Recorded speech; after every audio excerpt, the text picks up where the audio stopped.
अस्सलाम वालेकुम। आप में से बहुत सारे स्टूडेंट्स परेशान हैं कि एचईसी का यूसेट टेस्ट क्या है। क्या ये मेडिकल और डेंटल कॉलेजेस में एडमिशन के लिए रिक्वायर्ड है? क्या एमबीबीएस और बीडीएस करने के लिए हमें ये टेस्ट लाजमी देना पड़ेगा? तो याद रखिएगा, ऐसा नहीं है। एचईसी का यूसेट टेस्ट पाकिस्तान में अंडर ग्रेजुएट प्रोग्राम के लिए यानी बैचलर प्रोग्राम के लिए मैंडेटरी होता है। जब भी आप किसी गवर्नमेंट यूनिवर्सिटी में एडमिशन लेते हैं तो उस गवर्नमेंट यूनिवर्सिटी के किसी भी प्रोग्राम में एडमिशन लेने के लिए आपको ये टेस्ट रिक्वायर्ड होता है। ये टेस्ट एमबीबीएस और बीडीएस के लिए एप्लीकेबल नहीं होता, लेकिन उसके अलावा जो प्रोग्राम हैं, चाहे वो मेडिकल से रिलेटेड हैं जैसे जोलॉजी बॉटनी है या फिर माइक्रोबायोलॉजी है, या फिर आपके पास उसके अलावा इंजीनियरिंग के प्रोग्राम्स हैं या आर्ट्स और ह्यूमैनिटीज़ के प्रोग्राम हैं या फिर कॉमर्स के प्रोग्राम हैं, उन प्रोग्राम्स के लिए एचईसी का यूसेट टेस्ट मैंडेटरी होता है। तो आज की इस वीडियो में हम बात करेंगे कि एचईसी का यूसेट टेस्ट क्या है, इसकी क्या रिक्वायरमेंट्स हैं, ये टेस्ट कब होगा, इसका सिलेबस क्या होगा और क्या ये टेस्ट देना ज़रूरी है या देना ज़रूरी नहीं है।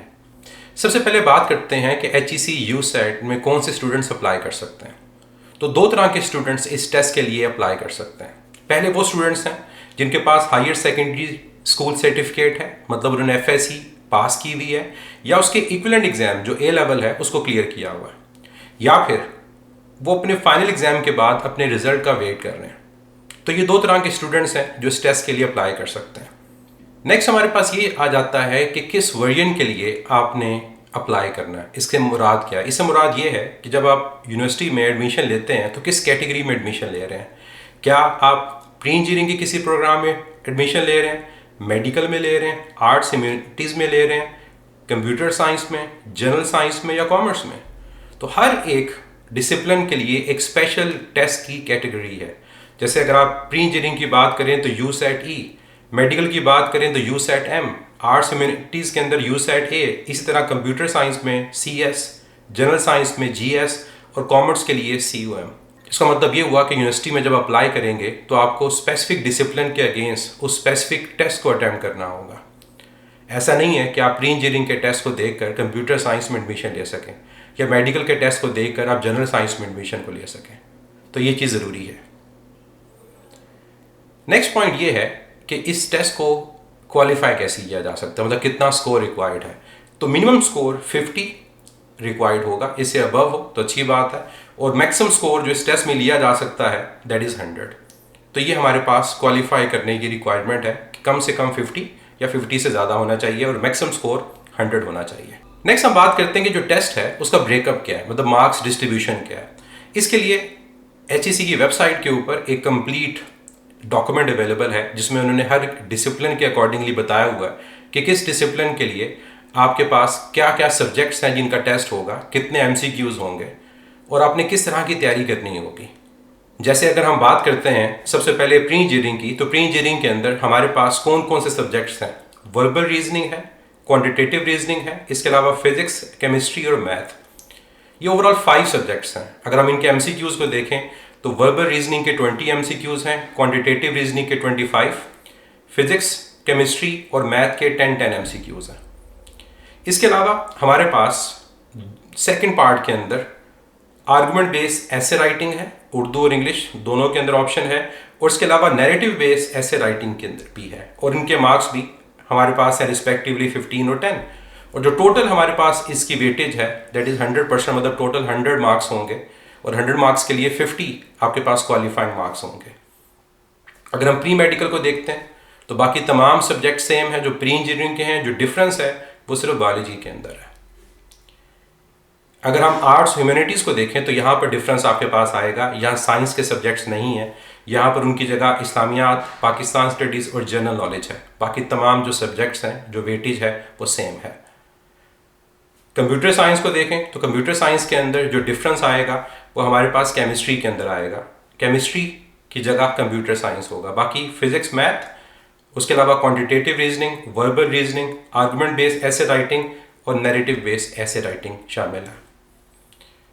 जनरल साइंस को देखा जाए तो वर्बल रीजनिंग और क्वांटिटेटिव रीजनिंग के अलावा मैथमेटिक्स, स्टैटिस्टिक्स, इकोनॉमिक्स है, और ऐसे के अंदर पहले टेस्ट की तरह आर्गुमेंट बेस्ड ऐसे राइटिंग और इसके अलावा नैरेटिव बेस्ड ऐसे राइटिंग शामिल है।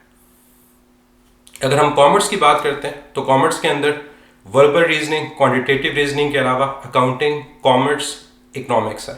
और ऐसे के अंदर बाकियों की तरह आर्गुमेंट बेस्ड ऐसे राइटिंग और नैरेटिव बेस्ड ऐसे राइटिंग है। तो अगर आप इन तमाम ओवरऑल टेस्ट को देखें तो जो कॉमन चीज़ है वो verbal reasoning, quantitative reasoning, argument based ऐसे राइटिंग और नैरेटिव बेस्ड ऐसे राइटिंग है। जो डिफरेंस है वो इन 3 सब्जेक्ट्स के अंदर है। जैसे प्री मेडिकल के स्टूडेंट्स के लिए फिजिक्स, केमिस्ट्री और बायो है। इंजीनियरिंग के अंदर फिजिक्स, केमिस्ट्री और उसके अलावा मैथ है। और जब कंप्यूटर साइंस के टेस्ट की बात करते हैं तो वहाँ पर केमिस्ट्री की जगह कंप्यूटर साइंस है, और मेडिकल और कंप्यूटर साइंस में जो डिफरेंस है वो बायो का और मैथ का होगा। तो ये बेसिकली हर डिसिप्लिन के अकॉर्डिंगली जो टेस्ट की कैटेगरी है उसमें एक्सप्लेन किया हुआ है कि हमने किन सब्जेक्ट्स की प्रिपरेशन करनी है और हर एक की वेटेज क्या है।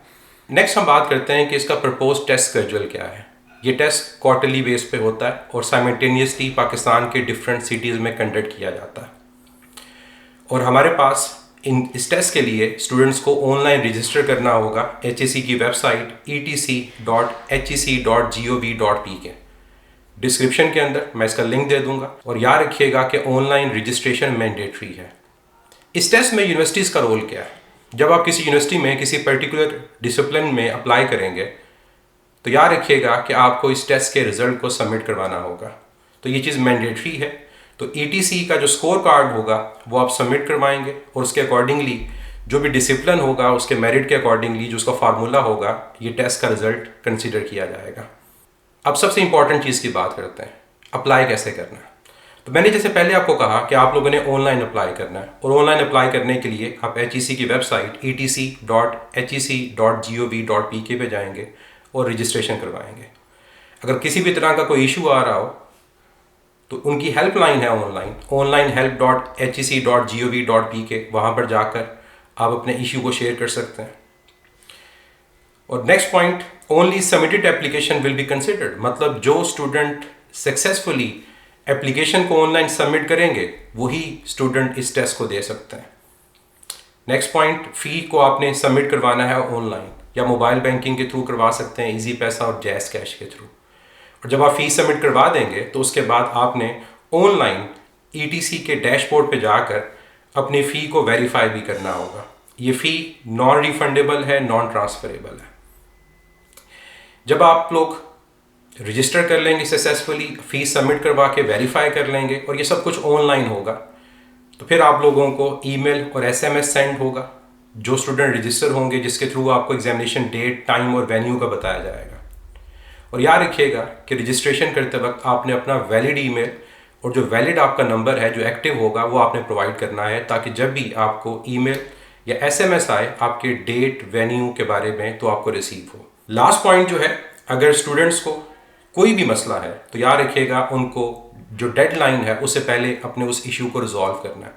और इशू के लिए मैंने पहले मेंशन किया कि वेबसाइट पे online help.hec.gov.pk पे जाकर अपने इशू को शेयर करें और फाइनल डेट से पहले इस इशू को रिजॉल्व करें। एक बड़ा इंपॉर्टेंट नोट है और वो ये है कि आप टेस्ट में मोबाइल या कैलकुलेटर को नहीं लेकर जा सकते, मतलब मोबाइल कैलकुलेटर अलाउड नहीं है। टेस्ट में आप किसी भी तरह की टेस्ट की पिक्चर नहीं ले सकते। और अगर आप ऐसा करेंगे तो HEC के पास राइट है कि वो आपको डिस्क्वालीफाई कर दें, आपके टेस्ट को कैंसिल कर दें। तो एहतियात कीजिएगा, मोबाइल कैलकुलेटर जैसे MD CAT के अंदर या बाकी टेस्ट में अलाउ नहीं होता, यहाँ भी आपको अलाउ नहीं है। अब डेडलाइंस की बात करते हैं कि डेडलाइंस क्या है। जो डेडलाइन है इस टेस्ट की वो बड़ी इंपॉर्टेंट है कि जो लास्ट डेट है ऑनलाइन रजिस्ट्रेशन की वो 30 जून है। तो 30 जून तक आप लोग ऑनलाइन रजिस्टर करेंगे ये वेबसाइट etc.hec.gov.pk पे। इसके अलावा जो टेस्ट होगा, जो कि प्रपोज डेट है, दैट इज़ जुलाई 14, 2024। ये डेट चेंज हो सकती है, लेकिन अगर डेट चेंज होगी तो आप लोगों को ईमेल और SMS के थ्रू बताया जाएगा।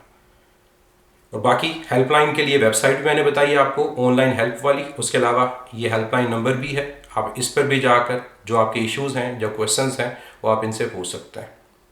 तो आई होप आप लोगों को क्लियर हो गया होगा कि HEC का जो ये टेस्ट है, जो सेट की तरह का टेस्ट है, ये किन स्टूडेंट्स के लिए है और क्या आपको इस टेस्ट के लिए अप्लाई करना चाहिए। तो मेरा आप लोगों को ये मशवरा होगा कि अप्लाई करना चाहिए। अपनी ऑप्शंस को ओपन रखें।